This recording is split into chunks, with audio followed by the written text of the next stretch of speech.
Hay una mujer que vivió durante años siendo admirada por todos en la parroquia. Se llamaba Diná. Iba a misa todos los días, participaba en los grupos de oración, visitaba a los enfermos, ayunaba con regularidad, era conocida por su vida de piedad. Las personas la miraban y decían: ahí está una santa. Y ella misma lo creía. Hasta que un día, ya al final de su vida, cuando estaba gravemente enferma, recibió una visita inesperada. Era el profeta Elías. Y él le dijo algo que destruyó todas sus certezas. Dijo que Dios había rechazado sus ayunos, que sus oraciones no subían al cielo, que toda aquella vida de aparente santidad no valía nada delante de Dios. ¿Por qué? Porque durante 15 años Diná había guardado en el corazón una amargura profunda contra su hermana Esther. Y ese veneno silencioso, esa falta de perdón escondida bajo la capa de la religiosidad, había destruido completamente su vida espiritual. Diná lloró, pidió perdón, se reconcilió con su hermana antes de morir, pero llevó a la eternidad la conciencia terrible de haber desperdiciado años enteros viviendo una mentira espiritual. Esta historia, mis queridos, no es solo una parábola antigua. Es un espejo en el cual muchos de nosotros podemos reconocernos, porque existe un pecado que se esconde con mucha facilidad debajo de la vida religiosa. Un pecado que crece en la sombra de la oración, que se disfraza de justicia, que se viste de razón, y ese pecado es la falta de perdón, la amargura, el resentimiento guardado en el corazón como si fuera un derecho legítimo. Y lo más aterrador es que las personas más piadosas, las más comprometidas con la fe, pueden vivir años enteros en esta prisión sin siquiera darse cuenta, porque la amargura no grita. Ella susurra, no se presenta como pecado, ella se justifica, no pide misericordia, ella exige justicia. Y así silenciosamente va matando el alma por dentro, mientras la vida externa parece impecable. Diná era realmente una mujer religiosa, nadie dudaba de eso, pero en su corazón había una herida antigua que alimentaba todos los días. Cuando joven, Diná se había enamorado de un hombre llamado Tobías. Era un sentimiento genuino, o al menos ella creía que lo era. Pero Tobías eligió a su hermana Esther, se casaron, fueron felices. Y Diná, en vez de procesar ese dolor de forma saludable, en vez de entregar ese sufrimiento a Dios y seguir adelante con su vida, guardó como quien guarda un tesoro envenenado. Comenzó pequeño, como siempre comienza. Un pensamiento aquí, ella sabía que me gustaba. Un recuerdo allá, ella siempre fue la preferida de todos. Un juicio, ella me traicionó. Y poco a poco, sin darse cuenta, Diná construyó dentro de sí una narrativa en la cual ella era la víctima perpetua y Esther era la culpable de toda su infelicidad. Y lo peor de todo es que nunca dijo nada. Continuó siendo hermana, continuó yendo a las celebraciones familiares, continuó saludando, sonriendo cuando era necesario, manteniendo todas las apariencias, pero por dentro había un odio helado, un rencor que crecía como mala hierba. Y ese odio, enmascarado de decencia, enmascarado de espiritualidad, fue corroyendo su alma durante 15 años. 15 años en los cuales rezaba todos los días, pero con el corazón dividido. 15 años en los cuales ayunaba, pero sin verdadera conversión. 15 años en los cuales servía a Dios, pero con una parte de sí misma atada al pasado, presa en la herida, alimentando secretamente la amargura como quien alimenta un vicio. Lo que Diná no comprendía es que ese resentimiento estaba destruyendo completamente su vida espiritual. Sus oraciones subían, pero no pasaban del techo. Sus ayunos eran solo hambre física. Su caridad era solo gesto externo, porque Dios, que ve el corazón, que no se deja engañar por las apariencias religiosas, que conoce cada pensamiento y cada intención secreta, miraba aquella vida piadosa y no la recibía. ¿Y por qué? Porque no podemos amar a Dios de verdad mientras odiamos al prójimo. No podemos pedir misericordia mientras negamos misericordia. No podemos estar en comunión con el Padre mientras estamos en guerra con los hermanos. Jesús fue absolutamente claro sobre esto. Dijo: si no perdonáis a los hombres sus ofensas, tampoco el Padre Celestial perdonará las vuestras. No dijo tal vez, no dijo que sería más difícil. Dijo claramente, no perdonará. Y esto debería hacernos temblar de verdad, porque significa que puedo tener una vida entera de prácticas religiosas, puedo ir a misa todos los días, puedo comulgar, puedo rezar el rosario, puedo hacer obras de caridad, puedo ser admirado por todos como persona piadosa y aún así estar completamente fuera de la gracia de Dios si guardo en el corazón un resentimiento que me niego a soltar. Esto es terrible, esto es aterrador y esto es real, porque Dios no juega con palabras. Cuando Él establece una condición para perdonarnos, es una condición real. Y la condición es esta: perdonar no cuando sea merecido, no cuando sea pedido, no cuando sea conveniente, simplemente perdonar. Y aquí está el gran engaño en el cual todos nosotros podemos caer. Nosotros justificamos la amargura, decimos, pero no sabes lo que esa persona me hizo. Y tal vez sea verdad, tal vez la ofensa haya sido grave, tal vez la herida haya sido profunda. Decimos, tengo derecho a sentirme así y emocionalmente tal vez lo tengamos. Nadie está diciendo que el dolor no es real. Decimos, voy a perdonar cuando ella me pida perdón. Y ahí está el error fatal, porque el perdón cristiano no funciona así.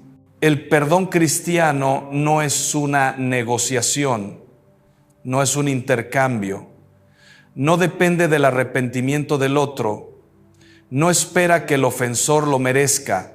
El perdón cristiano es una decisión libre de la voluntad, un acto de liberación propia, un reconocimiento humilde de que yo también necesito perdón, de que yo también he herido a personas, de que yo también dependo enteramente de la misericordia de Dios. Cuando me niego a perdonar, cuando me aferro a mi derecho de estar dolido, cuando me apego a mi condición de víctima, estoy en verdad diciéndole a Dios, no necesito tanto de tu misericordia. Soy mejor que esa persona. Mi ofensa contra ti no es tan grave como la ofensa de ella contra mí. Yo merezco tu perdón, pero ella no merece el mío. Vean la arrogancia de esto. Vean la ceguera espiritual que esto revela. Porque ¿quiénes somos nosotros para poner condiciones a la misericordia cuando vivimos enteramente de ella? ¿Quiénes somos nosotros para juzgar que ciertas ofensas son imperdonables cuando Dios perdonó ofensas infinitamente mayores en nosotros? Y la amargura, mis queridos, no se queda quieta. Ella crece. Ella se esparce, ella contamina todo. La Escritura dice que la raíz de amargura brotando causa perturbación y contamina a muchos. Es como un veneno que comienza pequeño pero va infiltrándose en todas las áreas de la vida. La persona amargada pierde la capacidad de ver el bien, pierde la alegría genuina, pierde la paz interior, pierde la libertad del corazón. Comienza a interpretar todo a través de los lentes de la ofensa. Cada gesto es sospechoso, cada palabra es analizada, cada actitud es filtrada por la herida.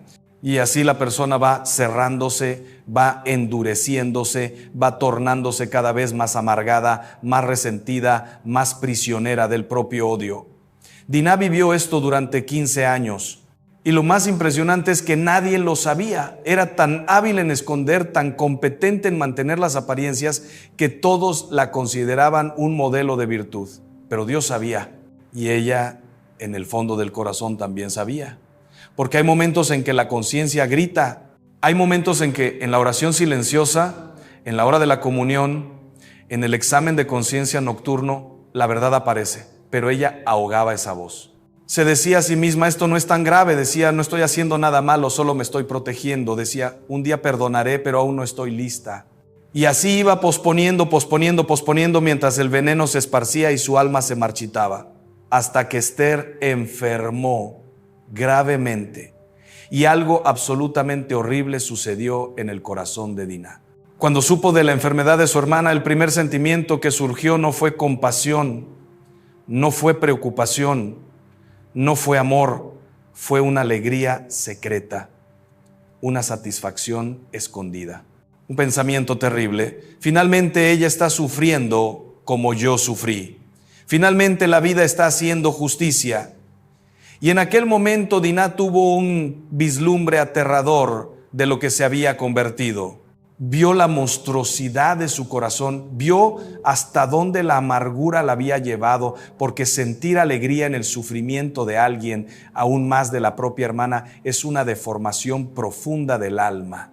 Es la señal de que el veneno tomó el control completamente, pero incluso delante de ese espejo terrible, Diná no tuvo el coraje de cambiar. Continuó su vida religiosa, continuó rezando, continuó ayunando, continuó sirviendo, como si nada estuviera pasando, como si aquel odio en el corazón no importara, como si Dios no viera, como si la vida espiritual fuera apenas una cuestión de prácticas externas y no una transformación real del corazón.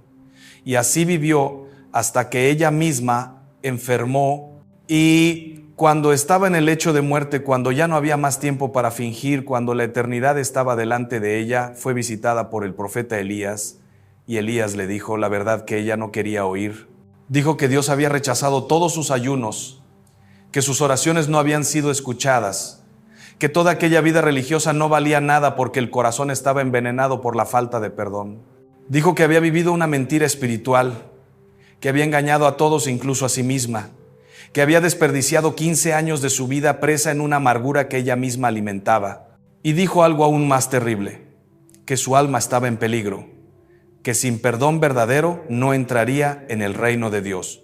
Diná lloró como nunca había llorado. Lloró no solo de arrepentimiento, sino de terror al percibir el tiempo perdido, al percibir la vida desperdiciada, al percibir que había cambiado la verdadera santidad por la apariencia de santidad, que había cambiado la libertad interior por la prisión del resentimiento, que había cambiado el amor de Dios por la satisfacción mezquina de guardar rencor.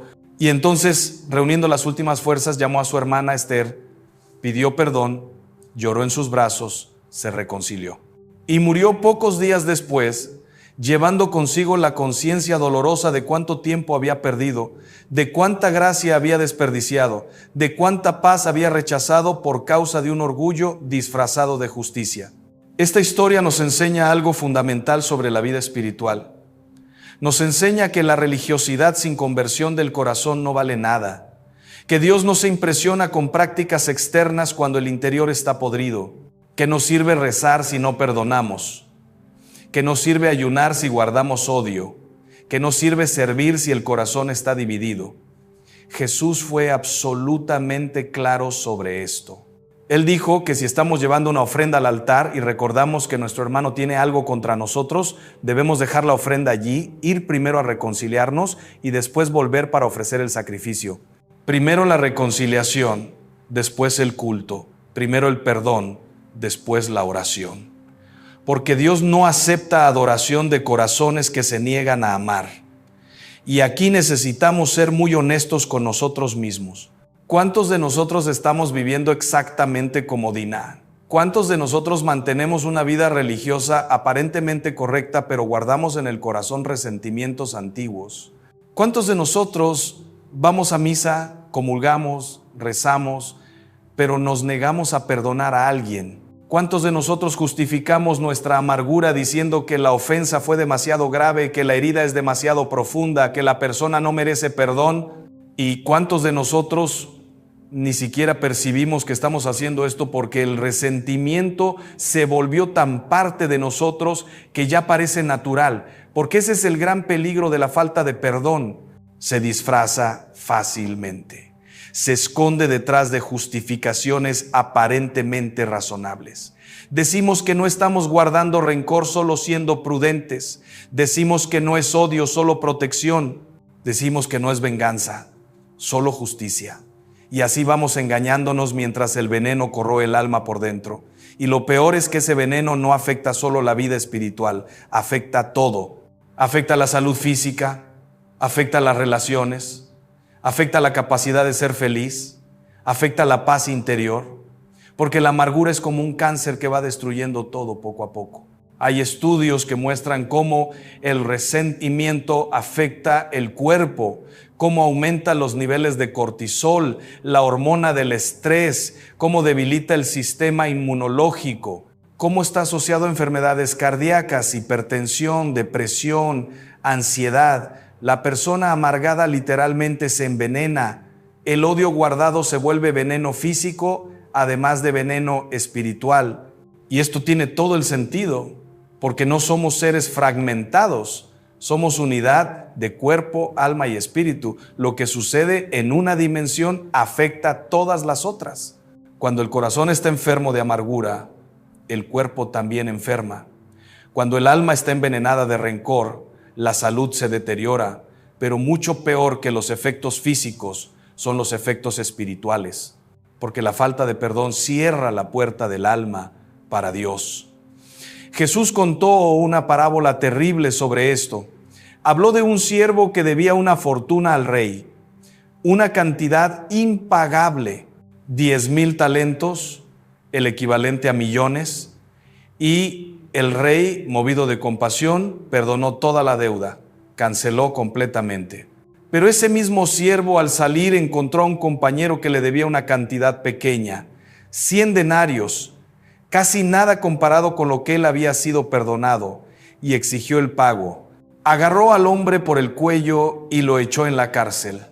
Cuando el rey supo esto, se airó. Llamó al siervo y le dijo: «Siervo malvado, te perdoné toda aquella deuda porque me suplicaste. ¿No debías tú también tener compasión de tu compañero, como yo tuve de ti?» Y lo entregó a los verdugos hasta que pagara todo. Y entonces Jesús dijo algo que debería hacernos temblar: «Así también mi Padre Celestial os hará si no perdonaréis de corazón cada uno a su hermano». Vean la gravedad de esto. No es una sugerencia, no es un consejo, es una advertencia clara. Dios nos perdonó una deuda impagable. Nuestros pecados contra Él son infinitamente mayores que cualquier ofensa que alguien pueda cometer contra nosotros. Y si nosotros, habiendo sido perdonados de tanto, nos negamos a perdonar tan poco, Dios retira su perdón, somos entregados a los verdugos, quedamos presos, aprisionados por nuestra propia negativa a liberar, y esos verdugos no son solo metáfora, son reales, son los tormentos internos que la amargura trae.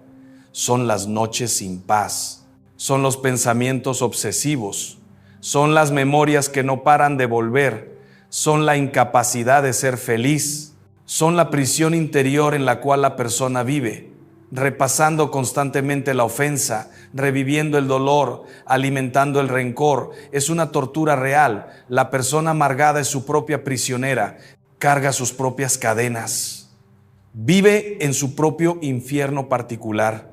Y lo más trágico es que ella misma mantiene la puerta de la prisión cerrada, porque la llave está en sus manos. La llave es el perdón, pero se niega a usarla. Y hay señales claras de que estamos viviendo en esa prisión. Hay síntomas que revelan cuando la amargura tomó el control del corazón. Primero, hay agitación al recordar a la persona que nos hirió. El corazón se acelera, la rabia vuelve. El cuerpo reacciona como si la ofensa estuviera sucediendo ahora. Segundo, hay incapacidad de hablar bien de esa persona. Todo lo que viene a la mente son defectos, críticas, juicios. Tercero, hay una alegría secreta cuando vemos a esa persona sufriendo, un pensamiento escondido, bien merecido. Cuarto, hay la tendencia de rememorar constantemente la ofensa, de repasar los detalles, de recontar la historia para nosotros mismos y para otros. Quinto, hay justificación constante del resentimiento. Decimos: tengo derecho a sentirme así. Sexto, hay oraciones que parecen no ser respondidas, una sensación de distancia de Dios, una sequedad espiritual. Séptimo, hay pérdida de alegría y paz genuinas. La vida se vuelve gris. Octavo, hay síntomas físicos: tensión muscular, dolores de cabeza, problemas digestivos, insomnio. Si reconocemos esas señales en nosotros, necesitamos tener el coraje de admitir: estoy viviendo en amargura, estoy preso en la falta de perdón. Y esa admisión es el primer paso para la liberación. Porque mientras negamos el problema, mientras justificamos, mientras decimos que no es tan grave, continuamos presos. Pero cuando tenemos la humildad de reconocer la verdad, cuando miramos al espejo y vemos lo que realmente está sucediendo en nuestro corazón, entonces podemos buscar la sanación. Y la sanación comienza con una decisión, no con un sentimiento. Esa es una confusión muy común. Las personas dicen: no puedo perdonar porque aún siento rabia. Pero el perdón no es un sentimiento. Es una decisión de la voluntad. Es elegir liberar a la persona de la deuda que tiene con nosotros.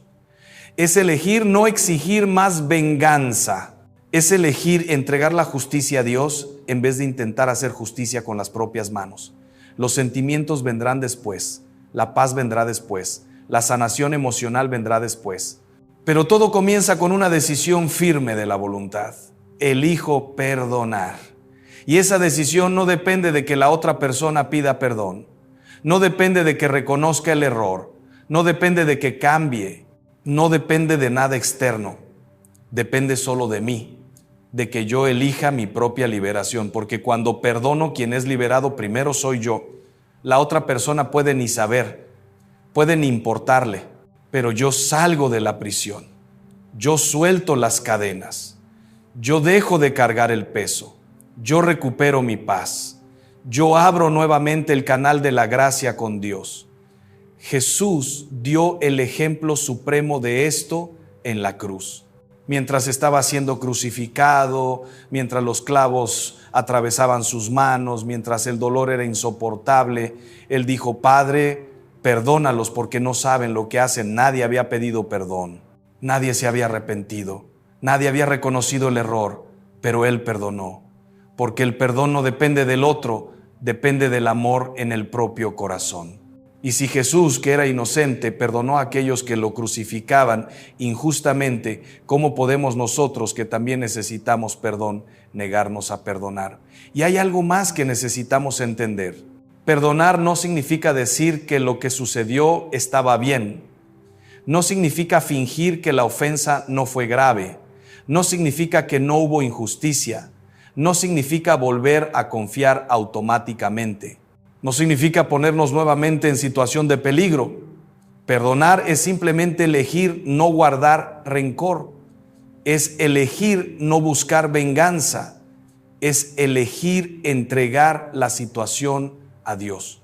Es elegir nuestra propia libertad interior. Podemos perdonar y aún así establecer límites saludables. Podemos perdonar y aún así reconocer que aquella persona no es segura. Podemos perdonar y aún así procesar el dolor de forma saludable. Lo que no podemos es guardar veneno en el corazón. Lo que no podemos es alimentar el odio. Lo que no podemos es vivir deseando el mal del otro. Porque eso nos destruye. Eso nos mantiene prisioneros. Eso cierra nuestra alma para Dios.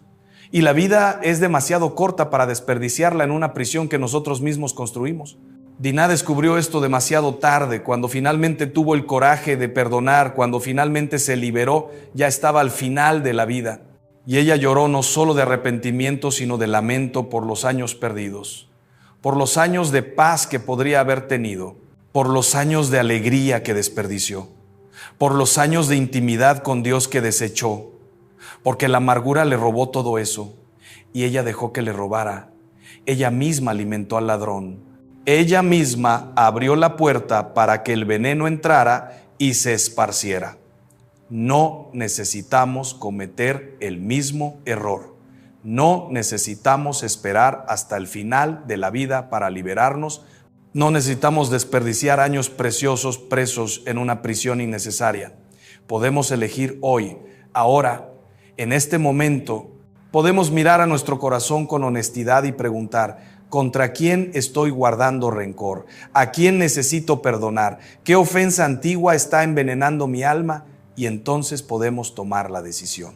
La decisión de perdonar, la decisión de liberarnos, la decisión de abrir nuevamente nuestra alma para la gracia de Dios. Y si pensamos que es demasiado difícil, si pensamos que la herida es demasiado profunda, si pensamos que no tenemos fuerza para perdonar, podemos pedir ayuda a Dios.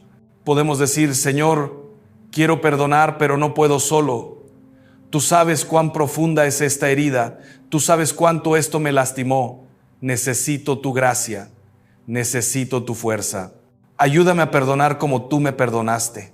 Coloca en mi corazón tu amor para que pueda amar incluso a quien me hirió. Libérame de esta prisión. Sáname de esta amargura. Y Dios responderá. Porque Él desea nuestra liberación más que nosotros mismos. Él desea nuestra paz. Él desea nuestra sanación. Y Él tiene poder para transformar hasta el corazón más endurecido. Pero necesitamos dar el primer paso. Necesitamos elegir. Porque Dios respeta nuestra libertad. Él no fuerza, Él invita, Él ofrece la gracia. Pero nosotros necesitamos abrir la mano y recibir. Necesitamos soltar el rencor para poder recibir la paz. Necesitamos dejar ir la amargura para poder recibir la alegría. Necesitamos perdonar para poder ser perdonados. Y cuando perdonamos de verdad, algo extraordinario sucede. La paz vuelve, la alegría vuelve, la libertad vuelve. La intimidad con Dios es restaurada. Las oraciones vuelven a ser escuchadas. La vida espiritual recupera su autenticidad. El cuerpo comienza a sanarse. Las relaciones mejoran. La capacidad de ser feliz retorna. Porque perdonar es abrir las ventanas del alma y dejar que el aire puro entre nuevamente. Es quitar las cadenas y volver a caminar libremente. Es salir de la prisión y ver nuevamente la luz del sol. Y ese perdón necesita ser de corazón, como Jesús dijo. No puede ser solo externo, no puede ser solo de palabras. Necesita ser genuino. Necesita nacer de una decisión real de la voluntad que después se refleja en los sentimientos, en los pensamientos, en las actitudes. Necesita ser un perdón que realmente libera, que realmente suelta, que realmente deja ir. Y esto puede ser un proceso, puede no suceder de un momento a otro. Podemos necesitar elegir perdonar muchas veces, cada vez que la herida vuelve a la memoria, cada vez que la rabia intenta resurgir. Pero cada elección nos libera un poco más. Cada decisión de perdonar fortalece nuestro corazón. Y poco a poco la paz se establece, la sanación sucede, la libertad se vuelve real. Aquello que buscamos en la vida, aquello que deseamos en el corazón, aquello que queremos atraer a nuestra existencia, solo puede acercarse cuando el corazón está libre. Cuando estamos presos en la amargura, cuando estamos enredados en el resentimiento, cuando estamos cargando el peso del rencor, no hay espacio para que el bien entre, no hay apertura para la gracia. No hay receptividad para las bendiciones, porque la amargura cierra, la falta de perdón tranca las puertas, el odio construye muros y así quedamos aislados no solo de las personas, sino de Dios, de la paz, de la alegría, de todo aquello que realmente importa. Pero cuando perdonamos, cuando nos liberamos, cuando abrimos el corazón nuevamente, entonces todo cambia. Entonces la vida puede fluir, entonces la gracia puede actuar, entonces el amor puede entrar. Entonces aquello que buscamos puede finalmente acercarse porque no hay más barreras, no hay más veneno, no hay más prisiones, hay solo un corazón libre, abierto, disponible para recibir todo aquello que Dios quiere dar. Y Dios quiere dar tanto, Él quiere dar paz que sobrepasa todo entendimiento, Él quiere dar alegría verdadera, Él quiere dar libertad interior, Él quiere dar amor que sana todas las heridas, Él quiere dar vida abundante, pero solo puede dar si nosotros abrimos las manos. Si nosotros soltamos aquello que estamos agarrando con tanta fuerza, si nosotros dejamos ir el rencor para poder recibir la gracia, Diná aprendió esto demasiado tarde. Pero nosotros no necesitamos cometer el mismo error. Nosotros tenemos todavía tiempo, tenemos todavía vida por delante, tenemos todavía oportunidad de elegir diferente, de vivir diferente, de ser libres. Y esa libertad comienza con una decisión simple pero profunda. Elijo perdonar, elijo liberarme, elijo abrir mi corazón nuevamente para Dios y para la vida. Elijo la paz en vez de la amargura. Elijo la alegría en vez del resentimiento. Elijo el amor en vez del odio.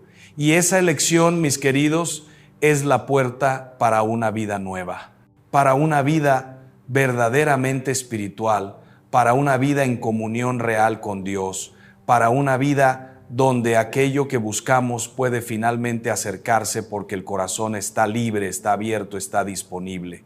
Y en esa libertad del corazón ordenado, en esa paz del alma reconciliada, en esa serenidad de quien confía en Dios más que en los propios deseos, encontramos finalmente todo aquello que siempre estuvimos buscando.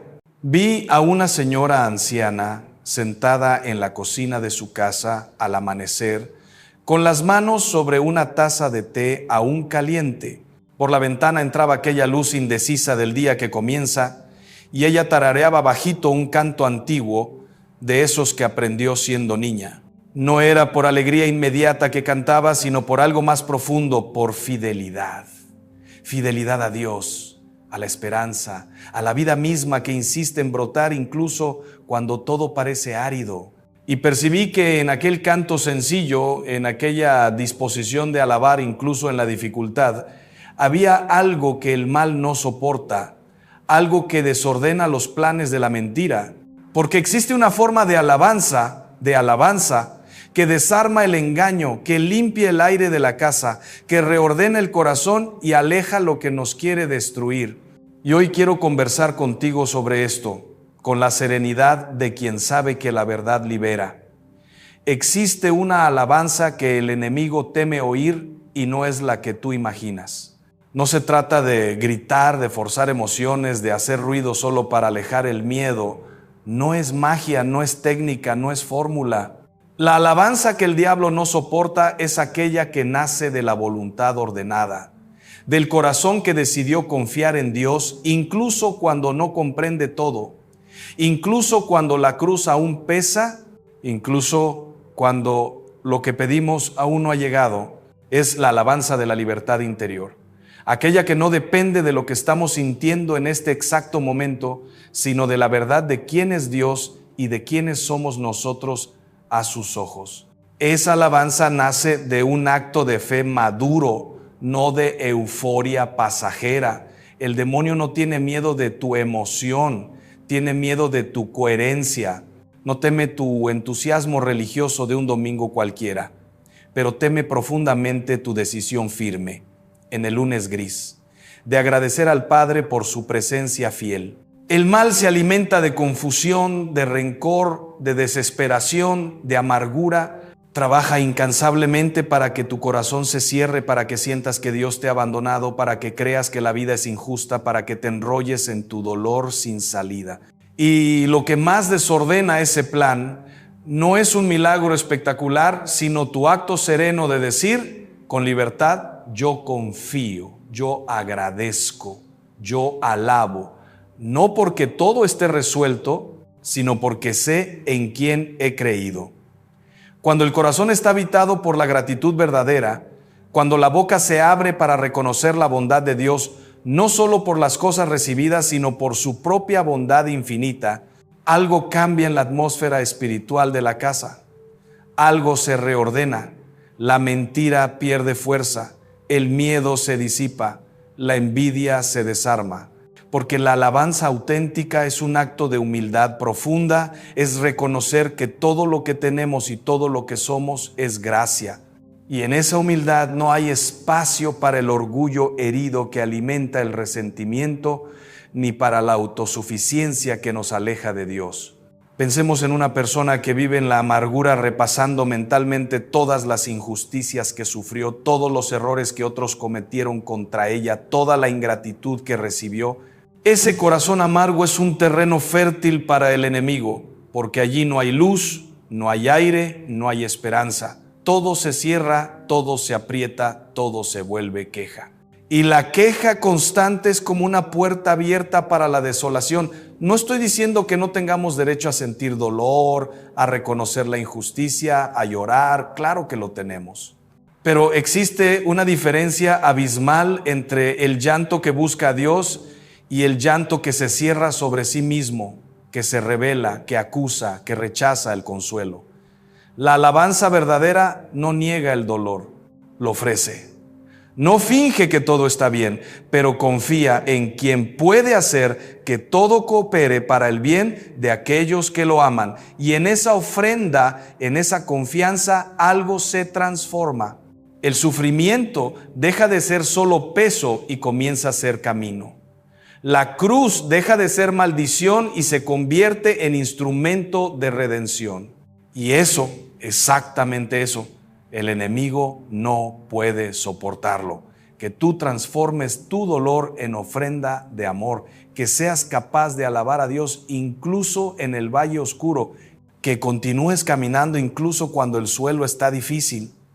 Vi a un hombre que perdió el empleo y en los primeros días sintió el golpe duro de la incertidumbre. Tenía familia, cuentas, responsabilidades y la tentación fue grande de dejarse hundir en la ira, en la autocompasión, en la sensación de fracaso. Pero él había aprendido a lo largo de la vida que Dios es fiel incluso cuando las circunstancias son adversas. Entonces hizo algo que parecía locura para muchos. Comenzó a agradecer por la salud, por la familia, por la fe, por cada pequeño bien que aún tenía, agradecer porque Dios no lo había abandonado, porque la vida continuaba, porque la esperanza era posible. Y no era un agradecimiento fingido de esos que forzamos para parecer espirituales, era un agradecimiento sincero, fruto de una voluntad educada, de un corazón que había aprendido a no dejarse vencer por la amargura. Y poco a poco aquel acto de alabanza fue reordenando su visión, fue abriendo caminos inesperados, fue atrayendo oportunidades que no habría visto si estuviera cerrado en la queja. No fue magia, fue coherencia entre fe y vida. Porque la ley de atracción, cuando la comprendemos sin ingenuidad, sin esoterismo barato, tiene algo de verdadero. La disposición interior realmente influye en lo que vemos, en lo que elegimos, en lo que nos acerca o nos aleja de ciertas realidades. Un corazón agradecido ve posibilidades donde el corazón amargo ve solo imposibilidades. Un corazón que alaba está abierto para recibir, para percibir, para actuar con libertad. No porque la alabanza merezca recompensa automática, sino porque la gratitud limpia los ojos del alma y nos hace capaces de ver mejor los caminos que Dios va preparando. El demonio trabaja para que no veas esos caminos.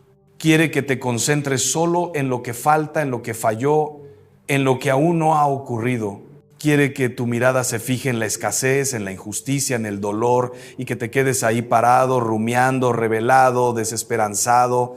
Porque mientras estés en ese estado, Él tiene control sobre tu percepción. Puede hacerte creer que Dios te ha olvidado, que la vida no tiene sentido, que no hay salida. Y esa mentira, si la crees, te paraliza. Pero cuando alabas, cuando decides agradecer, cuando proclamas la bondad de Dios, incluso sin ver aún la solución completa, rompes esa parálisis. Declaras que la esperanza es posible, que la fe es real, que Dios es mayor que tus circunstancias. Y en esa declaración hay una fuerza espiritual inmensa porque estás eligiendo la verdad contra la mentira, la luz contra la oscuridad, la confianza contra la desesperación.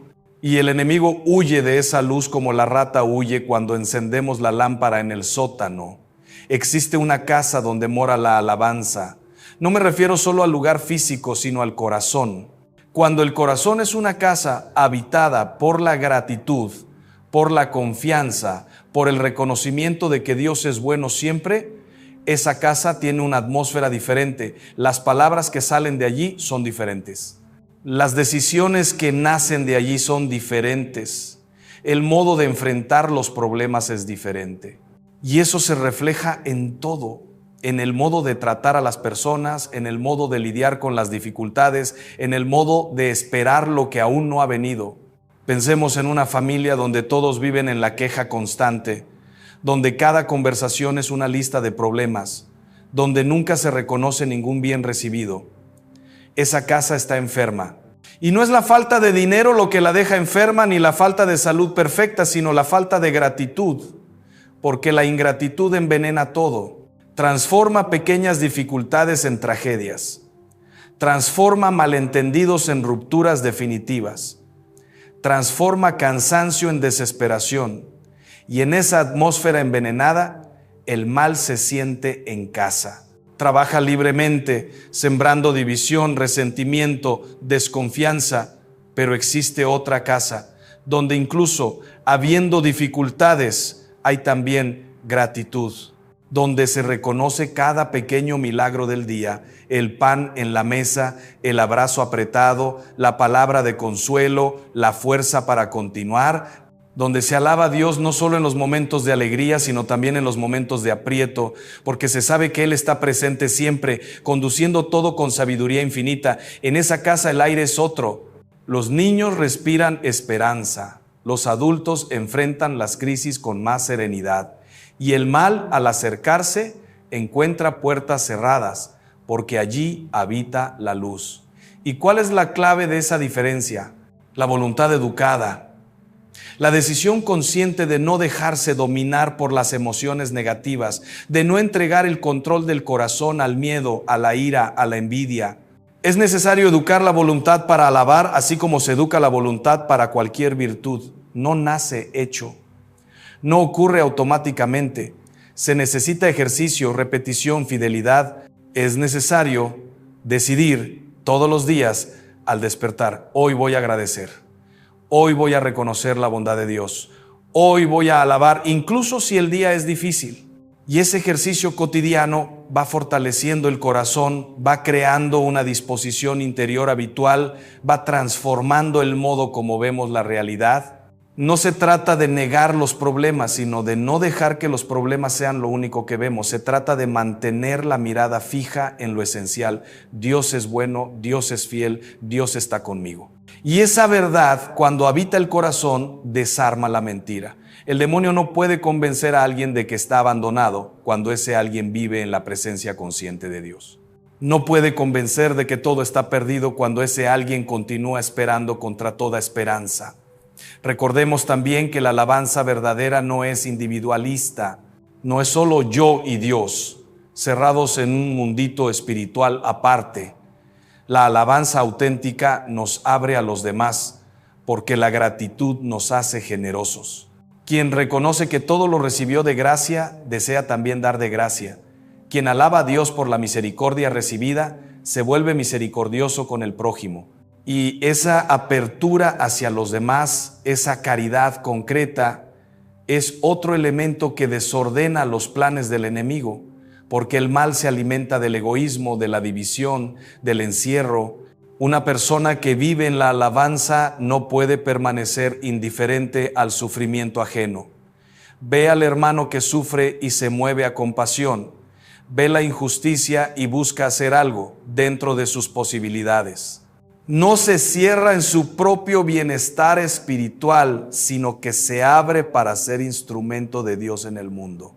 Y eso crea una red de amor, de solidaridad, de fraternidad real, que es lo opuesto exacto de lo que el demonio desea. Él quiere soledad, desconfianza, competencia. La alabanza genera comunión. Pensemos también en la fuerza de la alabanza comunitaria. Cuando una familia se reúne para agradecer, para cantar, para rezar juntos, algo poderoso ocurre. No es solo la suma de las oraciones individuales, sino una realidad nueva, una presencia más intensa del Espíritu Santo que habita allí donde 2 o 3 están reunidos en nombre del Señor. Y en esa presencia hay protección, hay fortaleza, hay luz.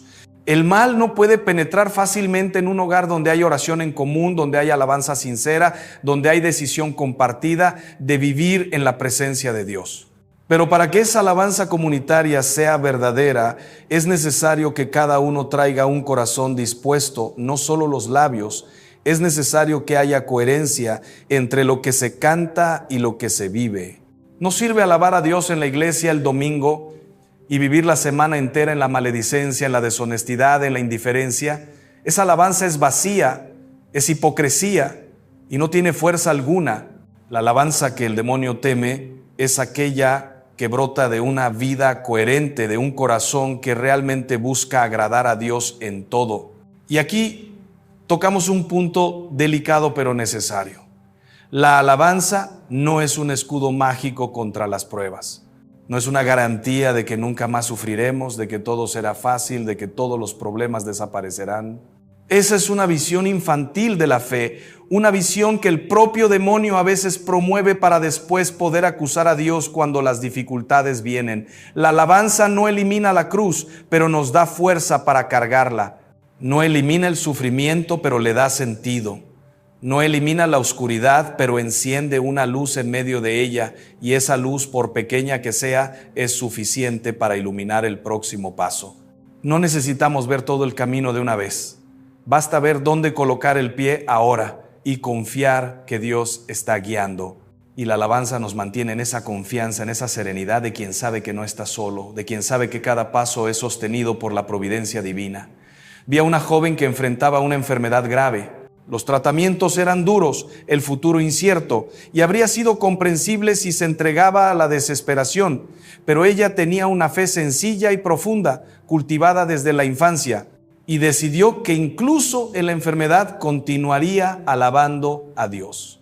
No de forma teatral, no de forma forzada, sino de corazón.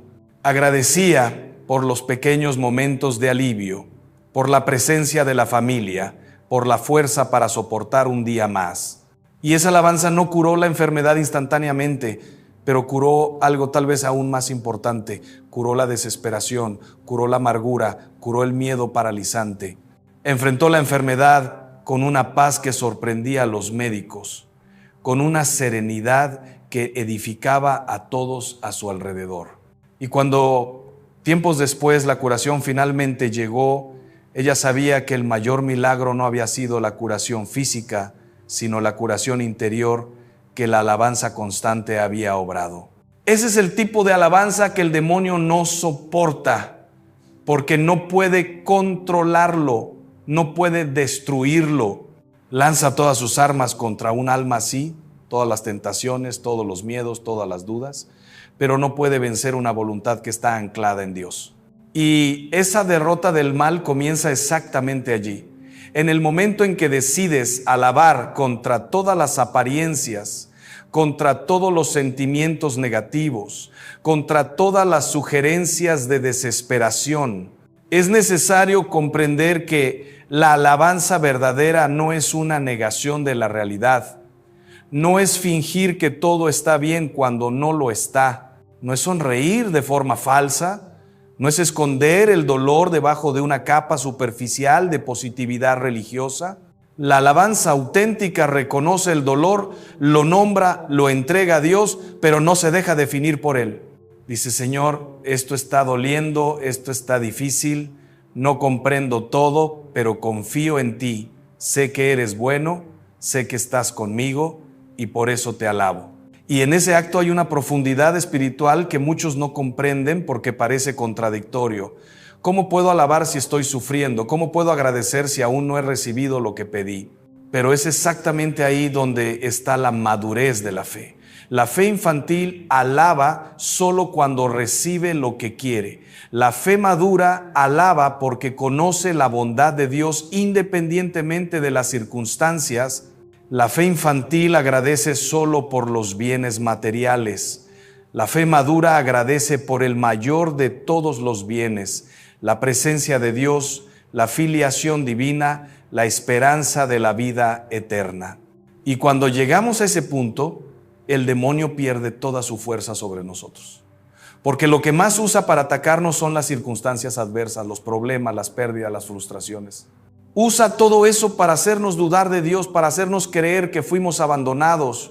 Pero si alabamos incluso en la adversidad, si continuamos confiando incluso cuando todo parece contrario, ya no tiene más argumento, no tiene más arma. Queda desarmado, ante una fe que no depende de las apariencias, sino de la verdad eterna. Pensemos en cómo esto se aplica a las pequeñas cosas del día a día, no solo en las grandes crisis, sino en los pequeños fastidios, en las pequeñas frustraciones, en las pequeñas injusticias cotidianas. El tráfico que nos retrasa, la persona que nos trata mal, el plan que no sale como esperábamos.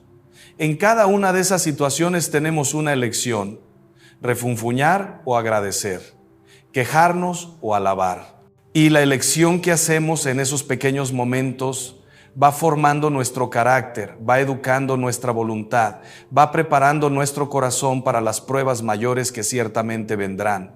Porque la vida cristiana no es vida fácil, nunca se prometió que sería. Cristo mismo nos dijo que en el mundo tendríamos aflicción, pero también dijo que tuviéramos ánimo, porque Él ha vencido al mundo. Y esa victoria se manifiesta en nosotros cuando rechazamos entregar nuestro corazón al miedo, a la amargura, a la desesperación. Cuando decidimos todos los días alabar al Padre por su bondad infinita, por su presencia constante, por su amor incondicional. Y aquí llegamos a un punto crucial. La alabanza verdadera está íntimamente ligada a la humildad. Porque alabar es reconocer que todo es don, que todo es gracia, que sin Dios no somos nada, no tenemos nada, no podemos nada. Y el demonio, que es el padre de la soberbia, no puede soportar esa humildad. Huye de ella como la noche huye de la aurora. Mientras estemos en el orgullo pensando que merecemos más, que somos capaces por nosotros mismos, que nuestros planes son más importantes que los planes de Dios, estaremos vulnerables. Porque el orgullo nos cierra a la gracia, nos hace autosuficientes en apariencia, pero profundamente frágiles en realidad. Pero cuando reconocemos nuestra pequeñez ante la grandeza de Dios, cuando nos humillamos verdaderamente, no de forma fingida, sino real, entonces Dios nos exalta. Entonces la gracia puede fluir, entonces la protección divina nos envuelve. Y la alabanza es la expresión natural de esa humildad. Cuando alabo, estoy diciendo: tú eres grande, Señor, y yo soy pequeño. Tú eres sabio y yo soy ignorante. Tú eres poderoso y yo soy débil.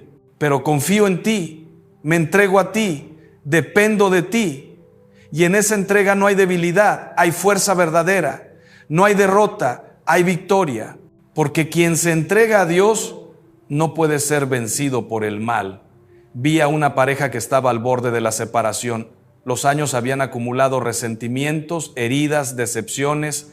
Cada uno guardaba sus quejas, sus argumentos, sus razones para estar dolido. Y el clima de la casa era pesado, tenso, casi insoportable. Pero en medio de todo eso, aún tenían fe. Y alguien les sugirió algo que pareció absurdo al principio: que comenzaran a alabar a Dios juntos todos los días antes de dormir. No por sentir ganas, no porque estuvieran bien, sino como acto de obediencia, como ejercicio de voluntad. Y aceptaron el desafío, con resistencia al inicio, con el corazón aún cerrado, pero fueron fieles. Todas las noches, incluso cuando apenas se hablaban durante el día, se arrodillaban juntos y agradecían a Dios. Agradecían por las pequeñas cosas, por la salud, por los hijos, por el techo sobre la cabeza. Y poco a poco, imperceptiblemente, algo comenzó a cambiar. La alabanza fue ablandando los corazones endurecidos. La gratitud fue abriendo espacio para el perdón. La presencia de Dios, invocada todos los días, fue sanando las heridas. No fue rápido, no fue fácil, pero fue real.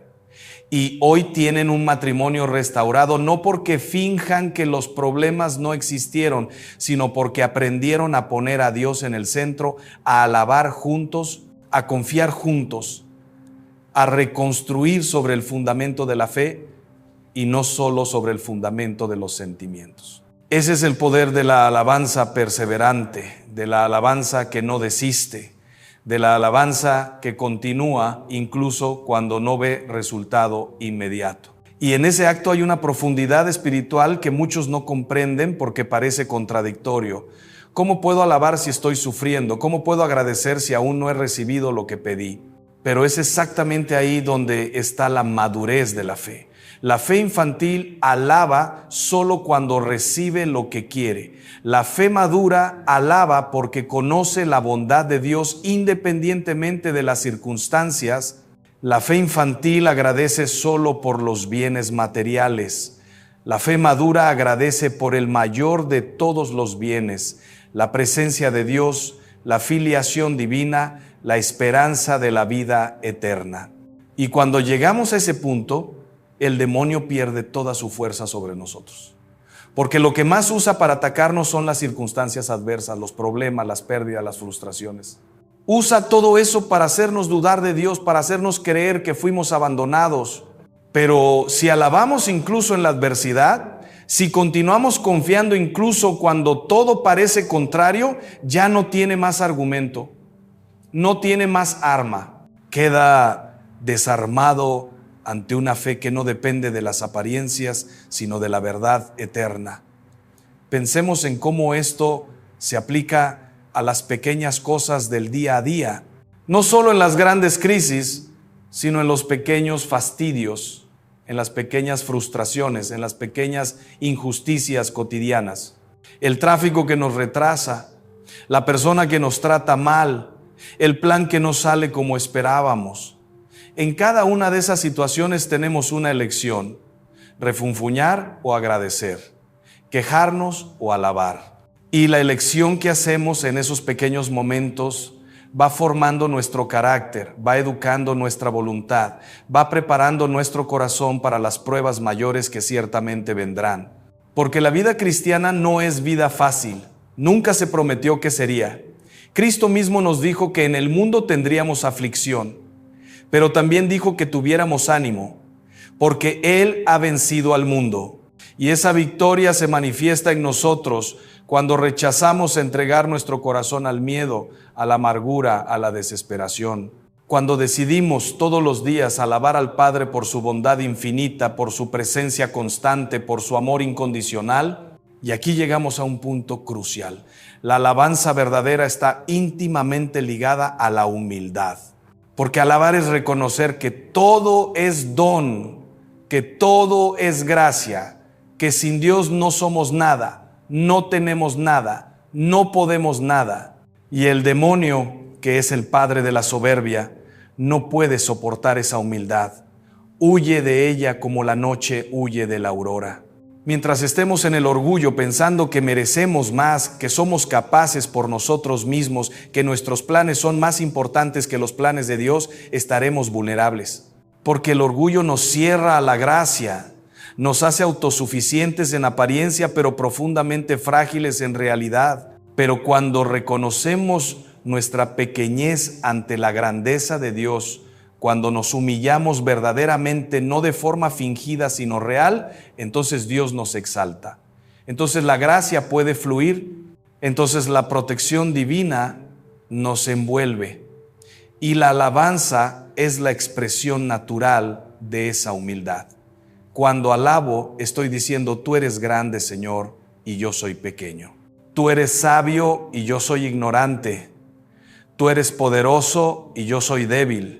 Pero confío en ti, me entrego a ti, dependo de ti. Y en esa entrega no hay debilidad, hay fuerza verdadera. No hay derrota, hay victoria. Porque quien se entrega a Dios no puede ser vencido por el mal. Vi a una pareja que estaba al borde de la separación. Los años habían acumulado resentimientos, heridas, decepciones. Cada uno guardaba sus quejas, sus argumentos, sus razones para estar dolido. Y el clima de la casa era pesado, tenso, casi insoportable. Pero en medio de todo eso, aún tenían fe. Y alguien les sugirió algo que pareció absurdo al principio: que comenzaran a alabar a Dios juntos todos los días antes de dormir. No por sentir ganas, no porque estuvieran bien, sino como acto de obediencia, como ejercicio de voluntad. Y aceptaron el desafío, con resistencia al inicio, con el corazón aún cerrado, pero fueron fieles. Todas las noches, incluso cuando apenas se hablaban durante el día, se arrodillaban juntos y agradecían a Dios. Agradecían por las pequeñas cosas, por la salud, por los hijos, por el techo sobre la cabeza. Y poco a poco, imperceptiblemente, algo comenzó a cambiar. La alabanza fue ablandando los corazones endurecidos. La gratitud fue abriendo espacio para el perdón. La presencia de Dios, invocada todos los días, fue sanando las heridas. No fue rápido, no fue fácil, pero fue real. Y hoy tienen un matrimonio restaurado, no porque finjan que los problemas no existieron, sino porque aprendieron a poner a Dios en el centro, a alabar juntos, a confiar juntos, a reconstruir sobre el fundamento de la fe y no solo sobre el fundamento de los sentimientos. Ese es el poder de la alabanza perseverante, de la alabanza que no desiste, de la alabanza que continúa incluso cuando no ve resultado inmediato.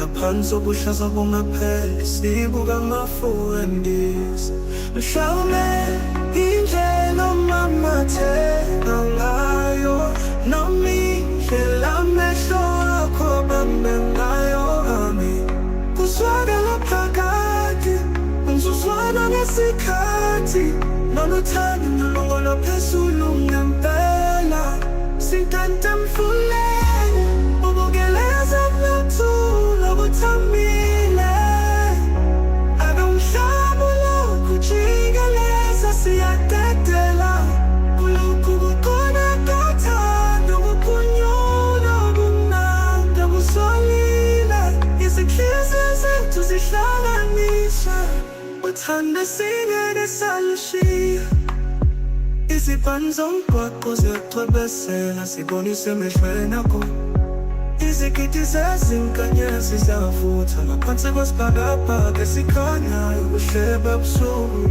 izimfihlo zabiwe ngokujulile ezingangeni zomunye nomunye sithole induduzo siqina mhlawumbe indlela omamatheka ngayo noma indlela amehlo akho abambe ngayo ami kuzwakala phakathi umzuzwana ngesikhathi noluthando nolungolo phezulu ngempela sintante mfuleni ubukeleza buthula buthamile akamhlabula kujikeleza siyadedela ulokhu kukhona kathando kuphunyula kumnandi kusolile izinhliziyo zethu zihlanganiswe.